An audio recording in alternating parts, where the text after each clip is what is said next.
हाँ जी, phrasal verb. अब phrasal verb को हमने पहले भी काफ़ी डिस्कस किया हुआ है कि फ्रेजल वर्ब जो होती है, वो होती है एक वर्ब और एक पार्टिकल के कॉम्बिनेशन को बोलते हैं हम फ्रेजल वर्ब। पार्टिकल क्या होगा?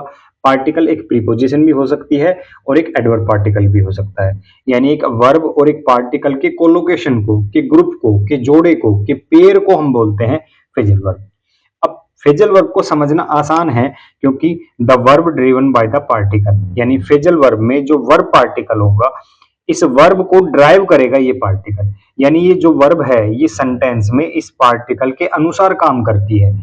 ये वर्ब इस पार्टिकल के इशारे पर सेंटेंस में काम करती है। इसीलिए अगर हम इस पार्टिकल को समझ जाते हैं, अगर हम इस पार्टिकल के लॉजिक को समझ जाते हैं, तो हम इस पार्टिकल से बनी हुई जितनी भी फ्रेजल वर्ब हैं उनको आसानी से समझ सकते हैं, याद रख सकते हैं। लेकिन कुछ ऐसी कंडीशंस हैं जैसे ऑफ, आउट, अप, ये कुछ इस तरीके के पार्टिकल हैं, कुछ इस तरीके की प्रीपोजिशंस हैं जो लगभग एक समान भाव सेंटेंस में दिखाते हैं, लगभग एक तरीके का नोशन ये सेंटेंस में कन्वे करते हैं। अब ऐसी कंडीशन में जब एक ही वर्ब इन सभी पार्टिकल के साथ फ्रेजल वर्ब जब बनाती है, तो उन फ्रेजल वर्ब का जो मीनिंग है वो एक जैसा होता है। जैसे dry of, dry out, dry up, इनका जो मीनिंग होगा वो एक जैसा दिखेगा हमें। इनका मीनिंग होगा सूखना, ठीक है, समाप्त होना। तो इन सब का मीनिंग एक जैसा आता है, तो उन कंडीशन में हम फ्रेजल वर्ब को इतने आसानी से समझ नहीं पाते, वहां हम कंफ्यूज होते हैं। जैसे ड्राई ऑफ, ड्राई आउट, अब इन दोनों फ्रेजल वर्ब में जो लैंडमार्क होगा, यानी जो सूखने वाली चीज होगी, जो चीज सूखेगी वो होगी वाटर, यानी दोनों में जो लैंडमार्क है वो वाटर है। लेकिन इनकी कंडीशन जो है वो अलग अलग है, अलग अलग सिचुएशन में ये यूज होते हैं। जैसे ड्राई ऑफ का यूज हम कब करते हैं? जब जो वाटर है, यानी जो पानी है, लैंडमार्क जो है वो सब्जेक्ट के संपर्क में है। यानी सब्जेक्ट एक अलग चीज है, लैंडमार्क एक अलग चीज है, वाटर है। वो वाटर कुछ समय के लिए उस सब्जेक्ट के साथ है। जैसे हम किसी चीज को भिगो देते हैं, जैसे अगर हम नहाते हैं या कपड़े धोते हैं या बर्तन धोते हैं, तो जो वाटर है वो उस लैंडमार्क, उस सब्जेक्ट के साथ कुछ समय के लिए है। हम नहाए तो हमारे शरीर पर जो पानी की बूंदे हैं वो कुछ समय के लिए है। उस समय अगर हम उस पानी को सुखाते हैं तो उस कंडीशन में हम ड्राई ऑफ का यूज करते हैं। यानी वाटर अलग चीज है, सब्जेक्ट अलग चीज है। वो वाटर कुछ समय के लिए उस सब्जेक्ट के साथ है, वहां से उस वाटर को हटा देना ड्राई ऑफ का यूज करते हैं। जैसे the children dried of before getting dressed, यानी जो बच्चा है, सब्जेक्ट जो है वो नहाया है। नहाया है इसका मतलब यहाँ इसको ड्राई ऑफ करना है, यानी इसके जो पानी लगा हुआ है इसके शरीर पे, वो यहाँ से जब हम हटा देंगे तो फिर उसको हम ड्रेस पहनाएंगे। इस तरीके की जब कंडीशन हो, यानी सब्जेक्ट अलग चीज हो, लैंडमार्क अलग चीज हो, लैंडमार्क वाटर हो और वो वाटर उस सब्जेक्ट पे लगा हुआ है, ऐसी कंडीशन में हम ड्राई ऑफ का यूज करते हैं। ड्राई आउट का यूज हम कब करते हैं? जहां लैंडमार्क जो है वो वाटर है, लेकिन जो वाटर है वो उस सब्जेक्ट का आंतरिक भाग है, आंतरिक हिस्सा है। यानी उस सब्जेक्ट के नेचुरल जो प्राकृतिक स्टेट है, उस प्राकृतिक स्टेट में वो पानी पहले से है। जैसे the wood needs to dry out before it is use, तो जो वुड है, जो लकड़ी है, यानी पेड़ की जो टहनी है, उसमें जो वाटर है उसको सुखा देना। ठीक है, कोई फल है, कोई सब्जी है, उस फल सब्जी के अंदर से जो पानी है उसको सुखा देना हम बोलते हैं ड्राई आउट। यानी ये लकड़ी पहले ऐसी थी, इसके साथ क्या था? वाटर था, फिर सूख के वो ऐसी हो गई।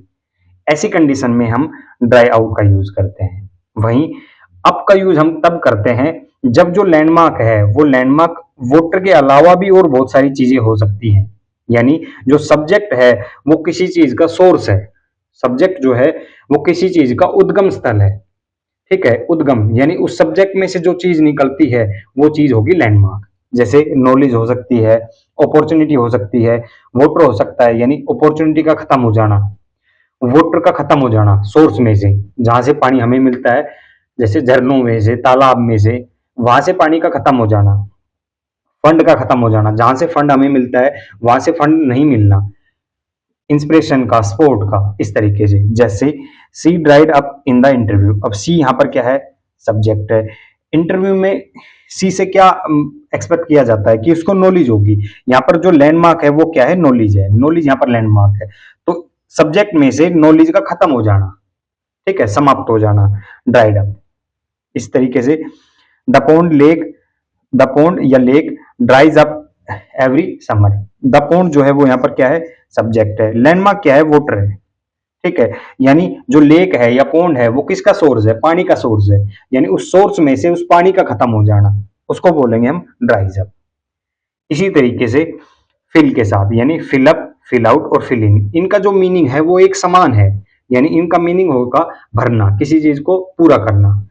लेकिन इनकी जो सिचुएशन है, जो सेंटेंस की जो स्टेट है वो अलग अलग है। जैसे सब्जेक्ट को लैंडमार्क से फुल करना, यानी सब्जेक्ट है, वो सब्जेक्ट अधूरा है, उसके साथ जब हम लैंडमार्क ले आते हैं तो दोनों जब साथ होते हैं तो वो पूरा हो जाता है, फिल अप, पूरा हो जाना, भर जाना। जैसे the bus quickly filled up with passenger, जो पैसेंजर है वो यहाँ पर लैंडमार्क है, द बस जो है वो यहाँ पर सब्जेक्ट है।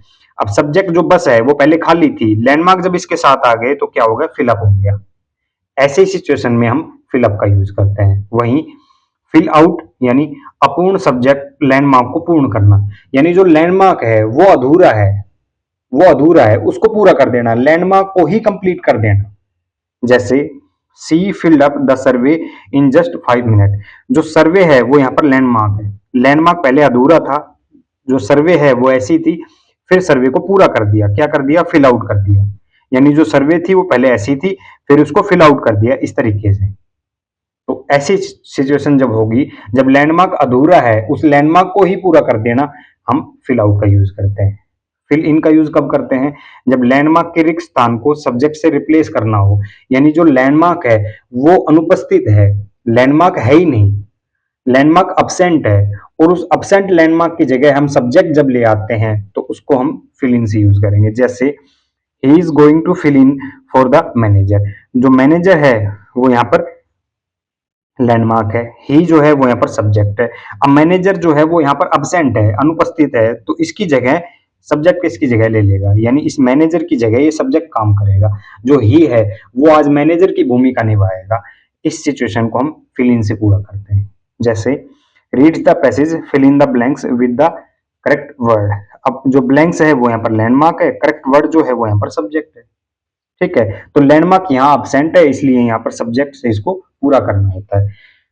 तो इसी तरीके से अगर आप इंग्लिश लैंग्वेज को समझना चाहते हैं, जानना चाहते हैं, तो आप आ सकते हैं स्वाध्याय पाठशाला पर।